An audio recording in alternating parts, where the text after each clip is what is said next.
শ্বশুর বাদার আপনি কি কাঁদতেছো? না না, আমি আসতেছি। আচ্ছা আচ্ছা ঠিক আছে।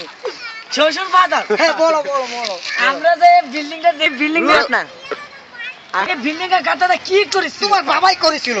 আমার বাবা করেছিল। হো, তাহলে এত মাটি কোনে রেখেছিল? আমি খেয়ে নিয়েছি।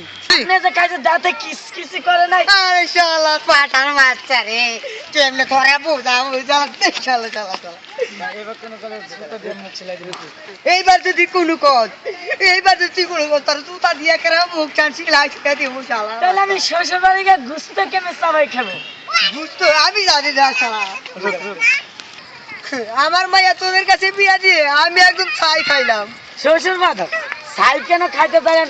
আগে কইলে তো 10 কিলো চাল পাঠাই দিতাম। দেখ শালা শালা ই তোর জামাই, আর যদি কিছু কর তার জুতা এবার ঠিক করে ফালাবো। কে? আমি তাহলে শ্বশুর বাড়ি গিয়ে গুস্ত কেন খাইবো? গুস্ত শুন শুন, তোর শাশুড়ি মা না মালপোয়া বানাইছে, খাইলে জবর স্বাদ লাগবো। জানিস কেমন স্বাদ কেমন লাগবে? স্বাদ লাগবে শ্বশুর বাদার? আরে শালা কেমন স্বাদ লাগবে? শ্বশুর বাদার আপনি কি কাঁদতেছো? না না, আমি হাসতেছি হাসতেছি। অ্যাকশন। আপনারা আমার মতন কোনদিন ভুল কাম করে না। আগে ফুলা দেখবেন, পরে ফুলার মা বাপ দেখবেন, পরে শিখাইবেন কি যে ফুলা কয়টিয়া কাজ করে, বুঝছেন? এই শালার জামাইটা দিয়ালো আজকে, শালার জামাই শালা ই তোর জামাই, এমনই তোর জামাই শালা।